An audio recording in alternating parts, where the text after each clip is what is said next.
Hello again. Welcome back. I'm Ken. We're visiting with Mike. Mike has a lot of good ideas about change in organizations, big and small, organizations of many different kinds, manufacturing, families, everything in between. Yeah. Mike, what's for today? Tell us more. Well, we started with the hypothesis that there were fundamental principles or processes that you could be found in organizational turnarounds. So we looked at Nehemiah, and then we looked at Gosen, which was who was involved with the turnaround of Nissan. And today I like to look at Bill Bratton. And Bill Bratton was the guy in charge of New York Police Department, 40,000 policemen. So it's quite an organization. It's as big as the city in itself, kind of thing. And the thing is what emerges out of all those the kind of things, and that's what we're trying to establish. Is there a common thread? And what is that common thread? And how do I apply it in my own environment? And that's up, like you pointed out, it applies in families, it applies in churches, it applies in organizations all over the place. So anyway, let's start with the key. One key thing that in all three cases that the leaders tackle what predecessors chose to ignore, and in some cases even contribute to the mess that it was in. And you see a bit of a mess right now in New York City with the new mayor that they've elected. And I don't know how it's going to end, but it it defies logic anyway. So Uh, if I'm remembering, if my information is correct, Bratton that we're talking about yes, served under Mayor Giuliani during yes, that time. Am I right? yes, Could we yes. see the book? That's a wonderful picture. Turnaround. And Yeah. that picture just dramatizes it wonderfully. Thank you for that. So the leader, say that first one again, please. That the leader tackles what predecessors have chose to either ignore, and in some cases even contribute to the mess that existed. And one example could be New York City, Los Angeles, uh, Seattle, you name it. If there's a mess, you could say the leader is part of it. And the first session that we had, we talked about the heart. What is inner to the person or the mindset? And that whatever is in there is crucial or how the situations get handled. So we'll look at Bratton and see, for instance, Bratton was a Boston cop. So he started from the grassroots kind of thing. He got involved with public transit and saw the mess that it was and eventually became uh, in charge of the New York Police Department. And the thing that the one quote that they use in the book is one from Martin Luther King Jr. It says that the ultimate measure of a man is where he stands in times of challenges and controversy. And that's the way you could look at each of those guys. Gosen, Nehemiah, Bratton, and the ones that we'll see later on. So the key thing is the contrast in values that uh, the new guy brought in as compared to what existed before. So when we talk about cities in general and liberal, and I don't mean to be political or negative about certain things, but the contrast in philosophy. One is that crime is caused by social problems and imperious to police intervention. So when you have that philosophy, what do? You defund the police.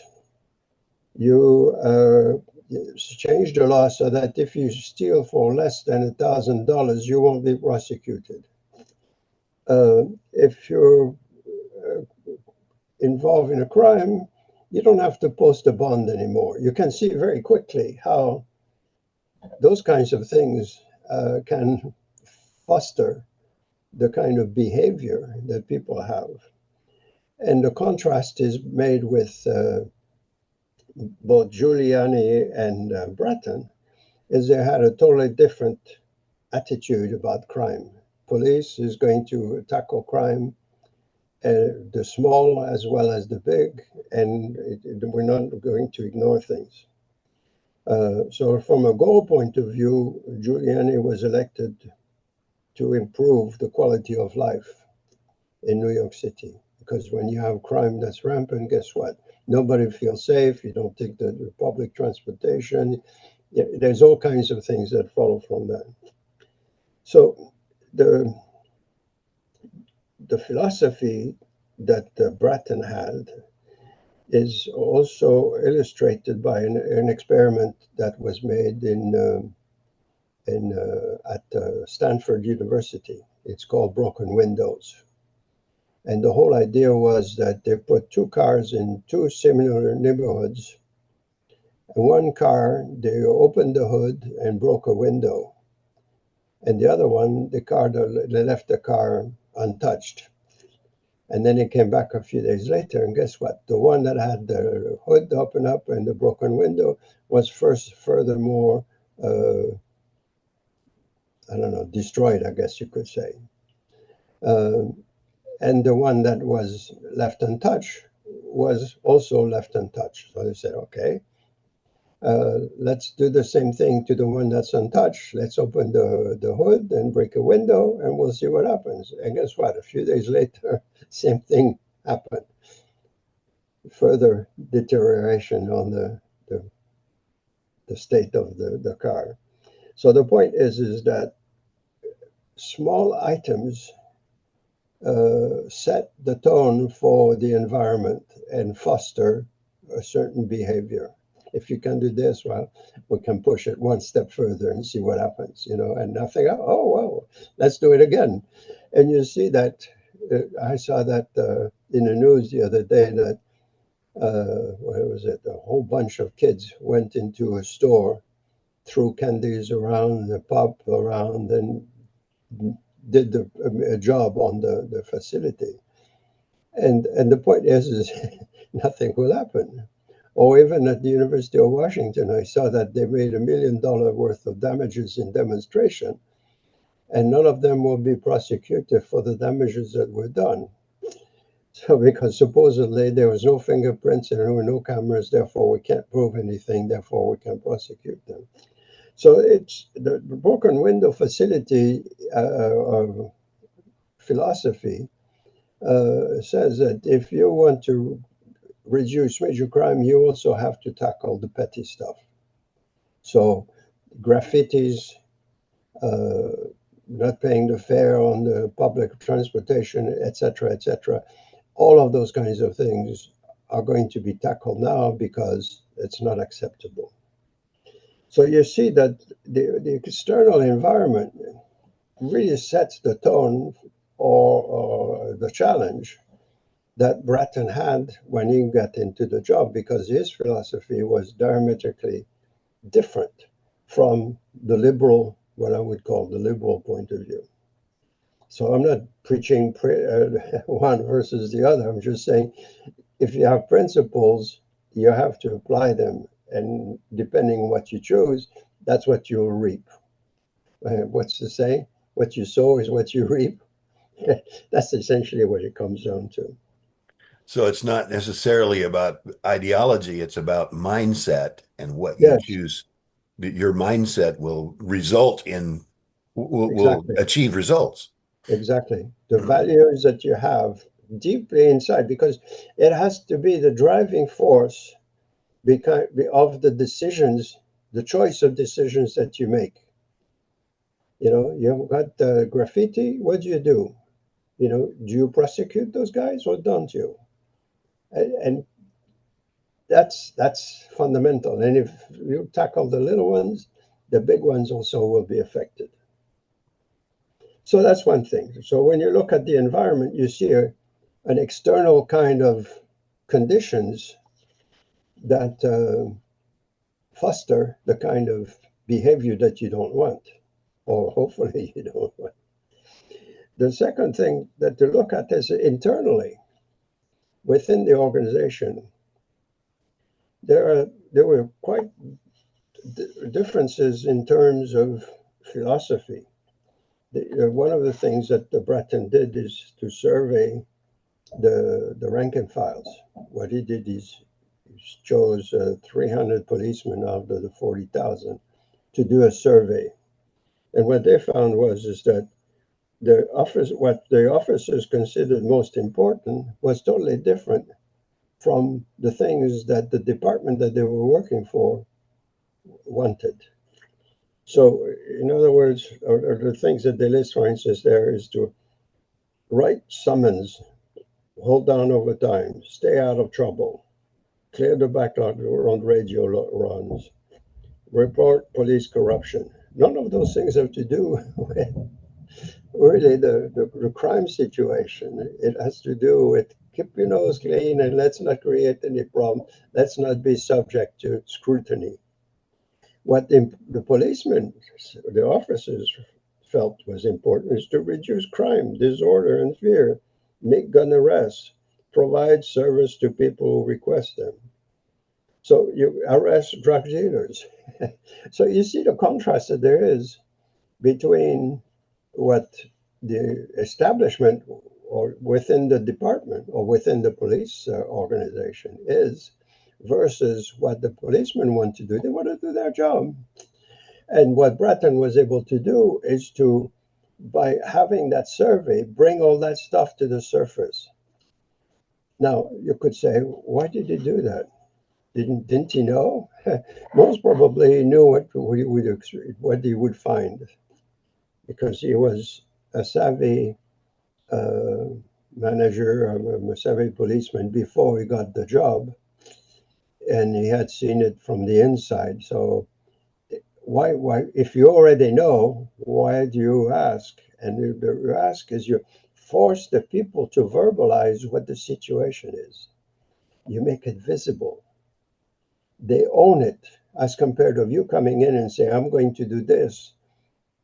And you don't get the same reaction. It's the same sign up that you got. So the key is how do you get people at the grassroots level involved? We saw a little bit of the same thing with Gosen when he set up those 10 different teams to be able to come up with suggestions on how to improve things. You have to have that grassroots involvement and ownership. So that's one of the things that the book points out. The second thing that I would say is that not only was there a difference in values between what the management of the police department was and the rank and file, but there was also, what would you say, a lack of professionalism. You know, he has a series of anecdotes, like he encounters a policeman on the street. You know, the tie is offside, the uniform is sloppy, and he says, "Well, what is this? You know, you're not professional. You're not conveying the image." And again, it goes to the issue of broken windows. If you tackle not just that it's important to look good, but you also send a message to the community. The second thing that you found is that there was no ownership at the department level. So the first thing they did is to say, okay, uh, let's see the statistics. Well, the only statistics that they had is the stuff that they provided to the FBI once a year. So he said, okay, never mind this. Every week, you guys are going to come and give us a report of what's happening in your district and or precinct, I should say, and talk about the statistics, but not just the numbers, but what are you doing about it? So the first time around, one of his lieutenants, Bratton's lieutenants, got upset to one of the guys because he showed up with the excuse me, with the crayon report, writing things on the flip chart. And he was saying, "What is this? This is not professional." And that again shows the lack of professionalism and the lack of facts instead of generalities that they were describing. How's the crime in your thing? Oh, I was fine. We don't want that. We want to know how many guns have been caught, how many thefts have taken place, how many whatever it is. So that's one thing. The third thing was is that a fellow wouldn't be in trouble for doing things if it didn't work. But if they were passive, then they got in trouble with Bratton because Bratton didn't want something that passive, but really action oriented, and essentially increase the power of those guys to make decisions and to act. So when we look at I'm sorry. And because action was valued over being passive, Yes, it also gave permission for yes, mistakes or for failure. yes, yes, yeah. You weren't criticized for for the results, but you were criticized if you ignored it, if you didn't do anything about it. And that's the key thing is that, yeah, not everything will work or work as well as you would have liked to. That's not the issue. The issue is, are we tackling it? We're going to be out of time here pretty quick. Is there enough so that we could have another visit about Bratton's book? Well, the thing that I would say is to conclude is maybe there are common elements between the three characters that we've looked at this point. One is the leader's heart to tackle the existing situation. That's one number thing. The second thing to say is that there was first-hand assessment. Like Bratton went into police cars, he went into precincts. He made, and all of them made the existing situation front stage. In other words, they all acknowledge, yeah, this is what's happening, kind of thing. So when you have that, then you can verbalize the values and the standards and the hope. In other words, we're going to change things. We're going somewhere, kind of thing, as compared to that's the way it is, and there's nothing we can do. And from that, then also the response of the rank and file, enlisting the the people to act as compared to just, oh, that's terrible, in passive. So there was grassroots involvement and the management also accountable. Like in Nehemiah, all the fathers or the leaders of the different families, individuals are named, they're leading.